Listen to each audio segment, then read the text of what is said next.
Traders investors, चलो start करते हैं आज का ट्रेड लॉजिक। अगर आज देखोगे तो मार्केट कहीं ना कहीं खुलने के बाद एक डाउनफॉल जिस तरह दिया और डाउनफॉल के बाद एक रिकवरी भी मिली और वो रिकवरी काफ़ी ज़्यादा अच्छा था। डे हाई के आसपास जाके रिकवरी ख़त्म हुआ, उसके बाद फिर वो रिकवरी 50% पे आके डाउनफॉल किया। ये कल का हमारा एनालिसिस था।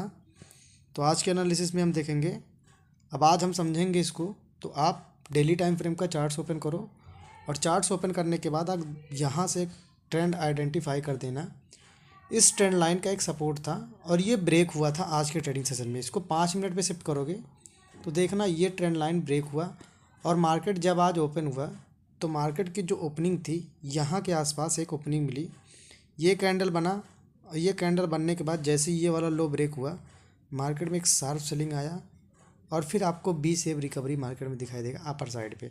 ये सब रिकवरी को देखते हुए मैंने अपने पर्सनल टेलीग्राम चैनल पर ये व्यू शेयर किया हुआ था। अगर आप देखोगे तो ये हमारा एक पॉइंट था, हमने सेंसेक्स के ऊपर ओवरव्यू किया था। आज हमारा निफ्टी ट्रेड नहीं चला था।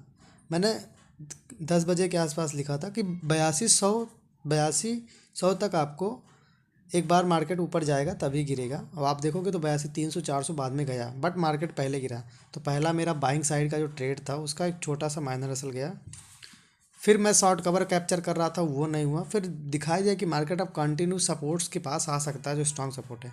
तो ये 81 700 का पी 270 के आसपास बाइंग, इसमें 400 475 के आसपास टारगेट बुक किया गया और अप्रॉक्स 575 का हाई लगा था। तो अगर आप लोग इस पर नहीं हो तो आप ज्वाइन कर लेना, आपको डिस्क्रिप्शन में इसका लिंक मिल जाएगा। बाद में जो भी शॉर्ट कवर का व्यू था मार्केट रिकवर किया। तो चलो बढ़ते हैं एनालिसिस पे। अगर देखोगे तो ये कंटिन्यू फॉल कर रहा था और फॉल करने के बाद ये ट्रेंड लाइन को ब्रेक किया था। और ब्रेक करने के बाद कभी इस ट्रेंड लाइन को ये रीटेस्ट करके फ्रेश सेलिंग नहीं दिया था। तो लोगों को डाउन साइड पे बियर ट्रैप का कॉन्सेप्ट दिया। कंटिन्यू मार्केट गिरता रहा बैक टू बैक। आप देखोगे तो रेड कैंडल बनता रहा 5 मिनट में। और ऐसे केस में जब लगातार back to back red candles बनता मार्केट में, तो मार्केट में ये जो फॉल होता है ये सस्टेनेबल नहीं होता। अगर यहाँ से देखोगे तो मार्केट यहाँ पे एक इनसाइड कैंडल बनाया और बाइंग करने के बाद ये हायर हाइज हायर लोस के फॉर्म में गया और जब डे हाई के आसपास गया तो प्रॉफिट बुकिंग देखने को मिली।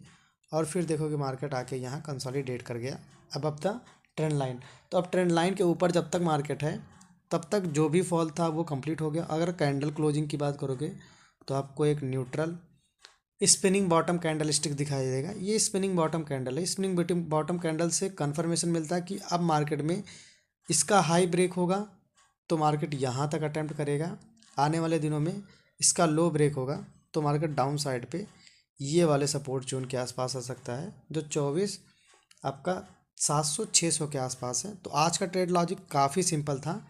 जो भी ट्रेड लॉजिक था ये एकदम सिंपल था। अब कल का थोड़ा सा एनालिसिस कर लेते हैं, उसके बाद इसको कंप्लीट करते हैं। अगर ये जो जोन निकल के आ रहा है आपका 25 200 और 2500, ये तो इसका एक साइडवेज जोन है और कल है सेंसेक्स की एक्सपायरी। तो मार्केट 2 दिनों से काफ़ी मूव दे चुका है। तो हाई चांस है कल मार्केट एक 200 पॉइंट के बीच में एक रेंज बाउंड हो जाए या फिर कोई स्ट्रैडल फॉर्मेशन कह ले। अगर स्ट्रैडल फॉर्मेशन हुआ तो स्ट्रैडल फॉर्मेशन में हमें सेम पर्टिकुलर के पुट साइड पे और कॉल साइड पे अगर OI अबव 1 लाख हुए तो स्ट्रैडल फॉर्मेशन हो जाएगा। अब स्ट्रैडल निगेटिव फॉर्म होगा या पॉजिटिव। अगर निगेटिव स्ट्रैडल फॉर्म होता है तो हम रेजिस्टेंस पे सेलिंग प्लान करेंगे। अगर पॉजिटिव स्ट्रैडल फॉर्म होता है तो आप एक सपोर्ट्स कर लेना, एक स्ट्रैडल का पॉइंट, और सपोर्ट्स पे डबल बॉटम के साथ बाइंग प्रेफर करना और आपका स्ट्रैडल ट्रेड पूरे दिन चलेगा। अगर ये चेंज इन OI डिफरेंट रहता है तो स्ट्रैडल फॉर्मेशन नहीं होगा, फिर मार्केट ट्रेंडी होगा। तो आप लोग एक्सपायरी के लिए रेडी रहना कल सेंसेक्स में।